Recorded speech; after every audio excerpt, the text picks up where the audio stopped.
the United States.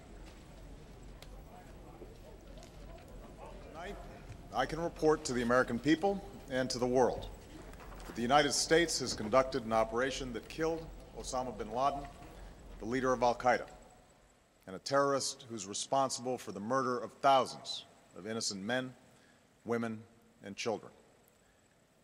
It was nearly 10 years ago that a bright September day was darkened by the worst attack on the American people in our history. The images of 9/11 are seared into our national memory. Hijacked planes cutting through a cloudless September sky, the Twin Towers collapsing to the ground, black smoke billowing up from the Pentagon, the wreckage of Flight 93 in Shanksville, Pennsylvania, where the actions of heroic citizens saved even more heartbreak and destruction. And yet we know that the worst images are those that were unseen to the world. The empty seat at the dinner table, children who were forced to grow up without their mother or their father, parents who would never know the feeling of their child's embrace, nearly 3,000 citizens taken from us, leaving a gaping hole in our hearts.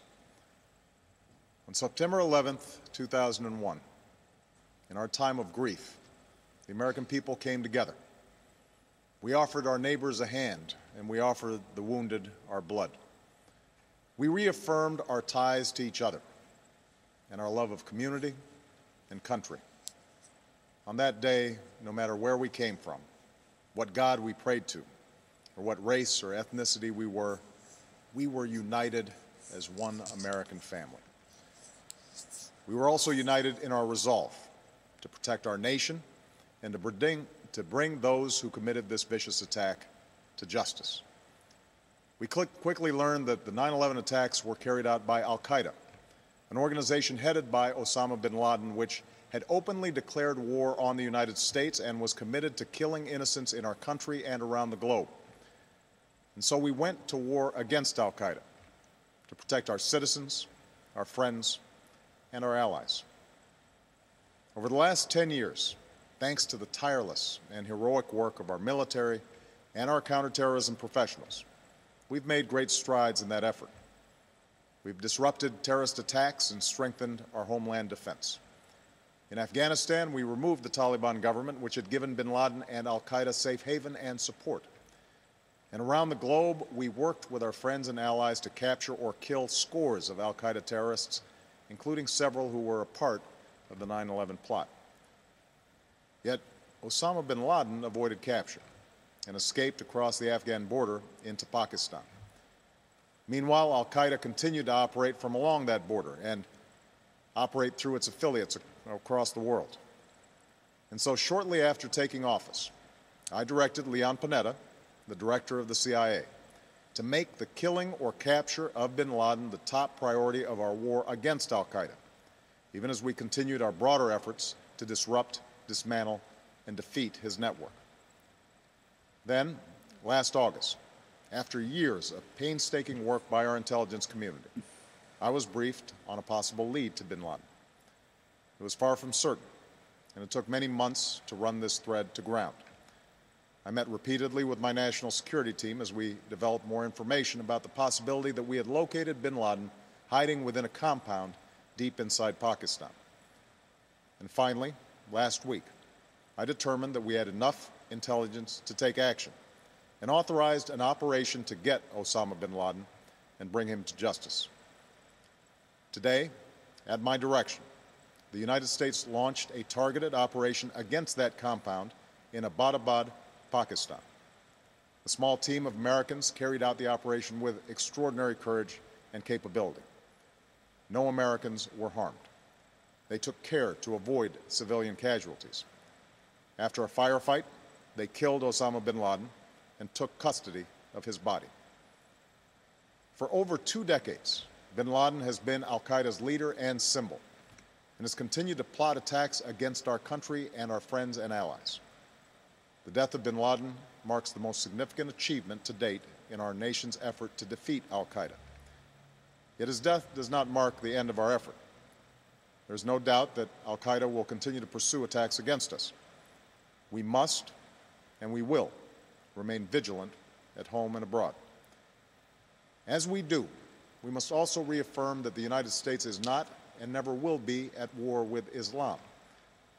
I've made clear, just as President Bush did shortly after 9/11, that our war is not against Islam. Bin Laden was not a Muslim leader. He was a mass murderer of Muslims. Indeed, al-Qaeda has slaughtered scores of Muslims in many countries, including our own. So his demise should be welcomed by all who believe in peace and human dignity. Over the years, I've repeatedly made clear that we would take action within Pakistan if we knew where bin Laden was. That is what we've done. But it's important to note that our counterterrorism cooperation with Pakistan helped lead us to bin Laden and the compound where he was hiding.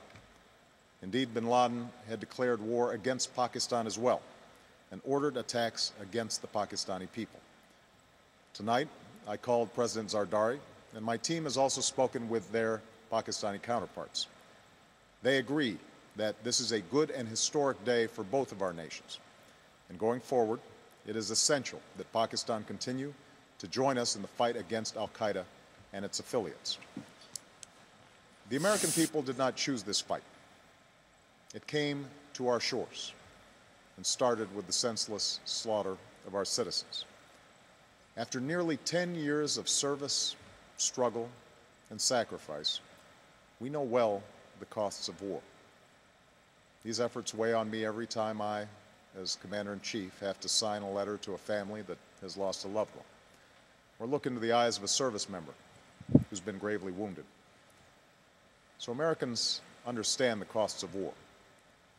Yet, as a country, we will never tolerate our security being threatened, nor stand idly by when our people have been killed. We will be relentless in defense of our citizens and our friends and allies. We will be true to the values that make us who we are. And on nights like this one, we can say to those families who have lost loved ones to al-Qaeda's terror, justice has been done.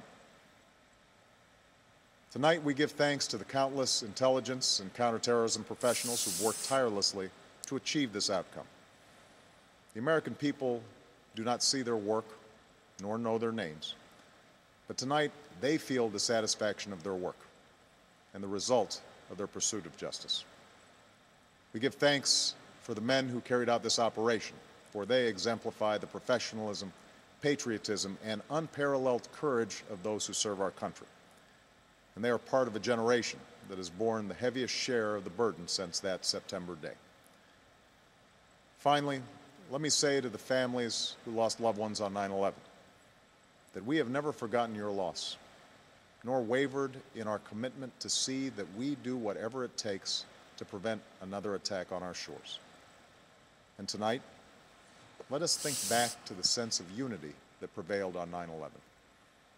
I know that it has at times frayed, yet today's achievement is a testament to the greatness of our country and the determination of the American people. The cause of securing our country is not complete, but tonight we are once again reminded that America can do whatever we set our mind to. That is the story of our history. Whether it's the pursuit of prosperity for our people or the struggle for equality for all our citizens, our commitment to stand up for our values abroad, and our sacrifices to make the world a safer place. Let us remember that we can do these things not just because of wealth or power, but because of who we are. One nation, under God, indivisible, with liberty and justice for all. Thank you. May God bless you. And may God bless the United States of America. President Barack Obama speaking from the East Room of the White House with a huge announcement in the war on terror. Osama Bin Laden has been killed. His body is in U.S. hands. The president says